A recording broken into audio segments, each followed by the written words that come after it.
Hello guys, welcome back to my vlog and let's talk about India today. A lot of people ask me why you leave India, do you not love your country? But I have a question back to my country. Does it even care about me? Does it even love me? Because I ask questions and no one replies. There's always silence.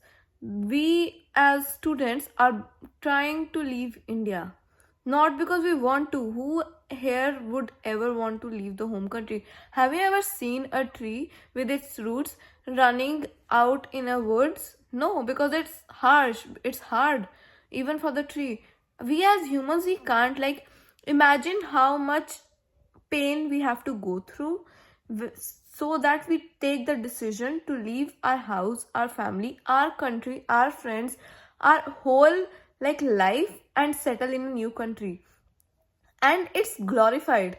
I don't know why it's glorified. It's not a topic to be glorified or to be proud of, because India as a country should consider making policies that keep brightest minds in the country, but it's not making it. There's no jobs, there's no place for thinkers and for artists, and most of the brilliant people are either one or both of them. You can't deny the fact, because thinkers and artists need space to be practical, to put the skills in hands on experience. And guess what? There's no place for that in India. Then let's talk about the education system there. What's happening? There's just most of the time it's rote learning. You are learning just the theoretical parts. And I agree you should know a little bit, but I think little bit is fine. Not like you have to mug everything up and just vomit it on the question on the answer sheets. I don't think that's how education works. I realized, I had an idea it was different in abroad, but after coming here I realized the huge difference, that here we are taught just the basic of theory, and we are given this is a project. I can talk about finance because I have done business education. So in finance, what is done is we are taught how things work in a basic level, and it's like you should know that much. I agree, but not like you are learning who made this, who did this, what went. We just learn practical things, and then we are given a project, a group project, where we have to balance sheets out on Excel using formulas, not automated formulas. You just change one thing and everything is corrected, all that. That's really helpful. And then we are forced to do an internship. I think it's compulsory in India as well these days. But I went to India. Let me break it down to you. I went to India after first year of my university for an internship in accounting. Guess what? I knew more about Excel than the people working there who were graduates after master's degree. I think that's shameful for a country or for the education system, I would say. Because if you're teaching finance to a person, or basic skills, no one's gonna do in this age on paper, of course. And no one's gonna be typing everything out. Imagine you made a mistake in your balance sheet and you change one thing and then you have to change all your sheets again. That's not how finance works. You just change once somewhere and it changes automatically. Maybe it was the college that was wrong, but that's what I experienced. I'm not generalizing it, but I've seen in most of the places that it's almost theory most of the time. Then let's move on. Safety. I move out of the house and I don't feel safe. Billions of eyes following me. There's a difference between looking and staring. Here, people look. If I look good, they just give a look and just go on with their work. In India, eyes follow you like predators. I'm not a prey, for God's sake. I'm a human, and I'm not even respected as a human in India. Being a girl, I feel like I'm living in a jail, I would say, in that country. I don't hate it, but I won't say I love it as well. It's a mixed situation. Uh, and as a person who learns everything very quickly, the education system, I would say, was not adapt for a fast learner. It's mostly based on slow to lower medium paced people, because I think the higher your IQ goes, the more easily you grab it. and it demands for you to just, as I said, remember everything word by word, which doesn't make sense at all. I don't know where am I using all my poems which I've learned. Maybe sometimes to show off my English skills, it's helpful, but more than that, I don't think. And like all the formulas that I learn, I can just, if I'm working, I can just look it up on computer somewhere and get it. So it's not worth wasting the mind that we use. Like even here we have exams, but we are given the formulas which are, I think, common, because everyone knows that it's available everywhere. And I'm a student, like I can use computers in this day and age. If I have to memorize everything, even if there were no computers, I would have books. I can just take a sheet of paper and look at it. There's no need to memorize it by brain. Maybe it sharpens the it makes everything fast, but imagine what if we practice enough, we memorize it on our own. There's no need to force us to learn that. And even if we have the formulas, it doesn't guarantee that we can solve the problem. It just makes things 1% easier, and I think that's a great relief when we are learning something new, that oh, we don't have to learn the formula, blah blah blah. It's a big relief. And then let's talk about how the society works.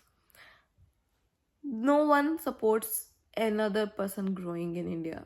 Most of the people don't. Indian mindset is based on pulling people down by leg and throwing them in mud.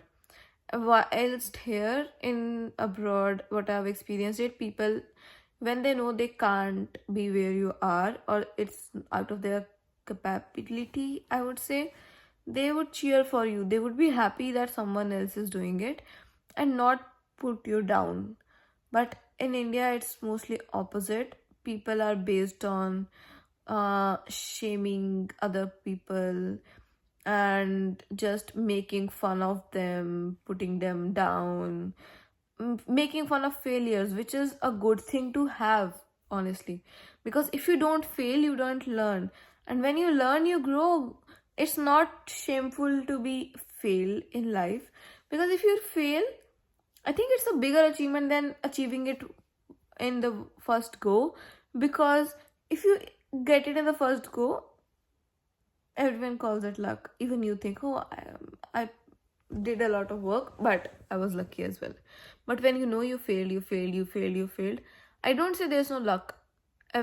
The right timing has to be there. But when you fail and learn and grow, the growth is consistent. The growth is this curve, not like that never works.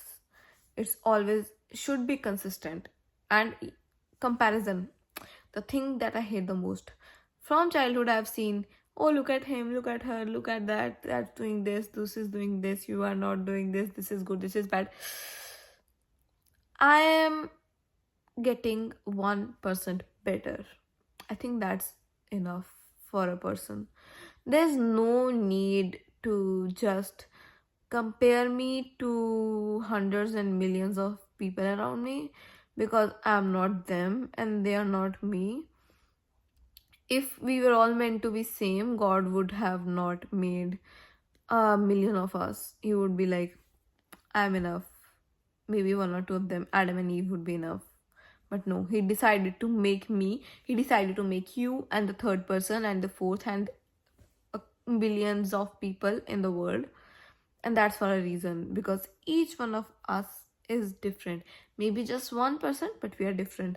And even 1% means a lot, because as we know that human use less than 1% of the brain daily. Most intelligent people use 1% of their brains. If you use more, you will be genius. So yeah, even if you're 1% different, that's a huge difference amongst us. Let's think of it in that way, like in 1% there's 0.01, 0.001, 0.00001, a lot of divisions inside that. So like it can be infinitely different, and 1% is a lot. So yeah, These are some things plus pay. Yeah. I'm not valued as a worker. I'm overworked in India. It's stressful. You have no work life balance. And who doesn't want to have their own life, enjoy, and maybe not enjoy, just focus on something they want, have a good night's sleep, not be stressed about work when at home, and just forget work when they step in the house. Who doesn't? But is it there in India? When you work 12 hours, do you even have time for yourself? So it's not a question, do I want to live outside or abroad? It's a question, does India want me to live in there? Does it respect me as a person? Does it even care about me? My feelings, my voice, my safety? Does it even care about anything at all? When these questions are answered, I think everyone else gets their answers. A reason why more than 3 or 4 million of students are leaving the country progressively to abroad. That's it for today. Bye bye. I hope it helped clarify the fog. Yeah. Bye bye.